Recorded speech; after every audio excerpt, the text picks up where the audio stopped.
In the face of the novel coronavirus pneumonia, COVID-19 outbreak, people in China have been advised to stay at home to curb the spreading of the virus by contact. Going out shopping was almost fully replaced by online shopping during this year's Spring Festival. However, some things were out of stock and delivery unavailable complicate the picture. How does online shopping adapt to the outbreak? What do people need most at home? Medicine, grain, vegetables, meat, fruits. These goods are the hottest items on online shopping platforms.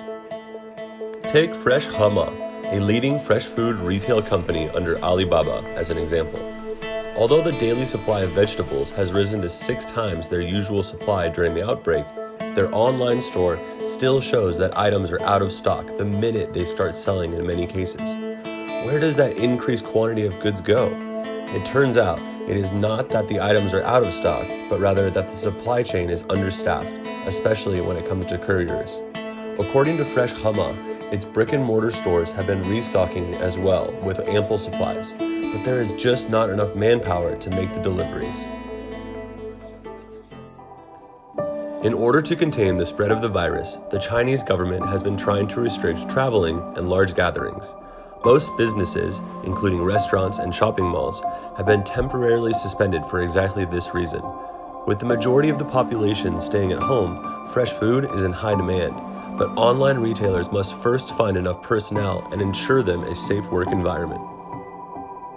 While fresh food retailers are trying to deal with the skyrocketing order volume, catering services are coming across a life or death crisis.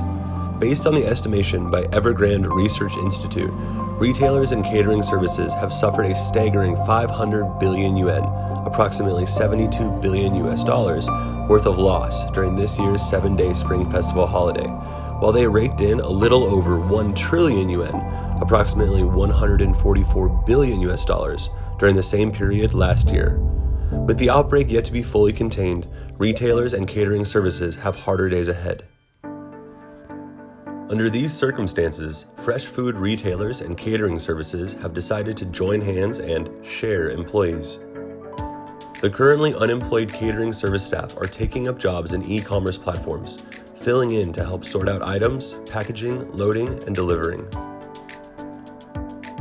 Even so, the demand for delivery personnel remains high. During the outbreak, in addition to being familiar with store locations and delivery routes, delivery personnel are required to receive training on how to protect themselves since they are likely to come into contact with clients. To fill the gap in personnel, this sharing goes beyond catering services to the online ride-hailing services, with experienced drivers enlisted to make the deliveries in bulk. Although delivery certainly reduces the chances of getting infected for people staying at home, the concern remains: is it absolutely safe to receive packages or takeout?